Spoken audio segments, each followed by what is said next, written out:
Today is another perfect day. I get paid to ride a motorcycle. A Harley-Davidson motorcycle. It doesn't get any much better than that. And my name is Terry Perdema, and I'm a cancer survivor with multiple myeloma. My job basically is to interact with the customers. My official job title is the Ambassador of Fun. I met Michael this morning for the first time, and I'm excited about it because he rode up on a Harley-Davidson, and we have a bond already. Michael is riding a Fat Boy. He's done quite a bit of customizing on it. And the other really neat thing about his bike is he has a custom paint job from Harley-Davidson, and they only did, I think, 75 of them. Buying a Harley-Davidson is like a canvas, a blank canvas, and then you get to customize it the way you want to, and that's what we do in the shop. We add a personal touch to people's motorcycles. Back in about October 2004, I just wasn't feeling well. I went to a doctor that I had never used before, but he was my mother's doctor, and I really liked the guy, and he found my multiple myeloma on the first visit.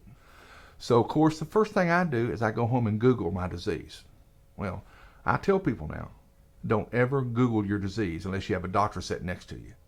Because I really felt like my life was over. I mean, I was ready to pack it up, go to the funeral home and make arrangements.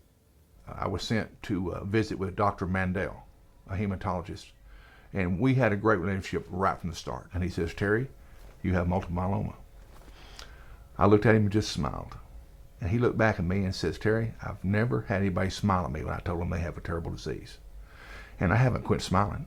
I'm still smiling today. It changes your whole outlook. It changes your priorities in life. In March of '05, I went in to have a stem cell transplant. You can look at me. I don't have any symptoms.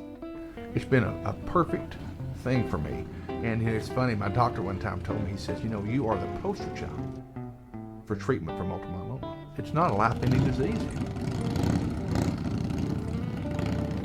This is going to sound a little strange, but I look at multiple myeloma as my best friend. And let me explain this. Your best friend makes you do things you would never do. It pushes you to be your best. And it makes you just get your life in order. And that's how I feel about multiple myeloma. It's changed my life completely. But I do understand at the same time it's a very dangerous disease that can take my life. I was always a caring person, but I never acted on it. But now, I put myself in front of people. I started getting involved in cancer causes. I started hanging out at the clinic more often. So I want other people with multiple myeloma to understand that it's not the end of your life. It can be managed with a simple pill, basically. I feel like I have a purpose in life and a cause.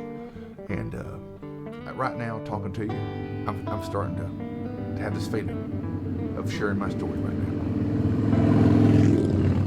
It'd be very selfish of me to have this kind of treatment and the success I'm having with it and not letting somebody else see that. It gives hope to other people, and it gives hope to me.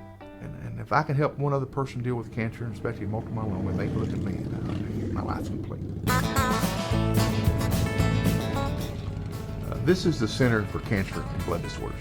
You know, I've given them permission to give patients, multiple myeloma patients, my cell phone number. Because I think it's good for someone that's just been diagnosed, and I've met some of them. They take it hard. And they look at me and they go, you know, you have what I have? I said, yeah. But this is another family for me, is I trust them with my life. I edit a newsletter there at the clinic called Hope Elevated. So what we want to do is to try to get those people to share their stories, and that's what we're going to use the newsletter for. I've often said that hope is probably my most powerful weapon.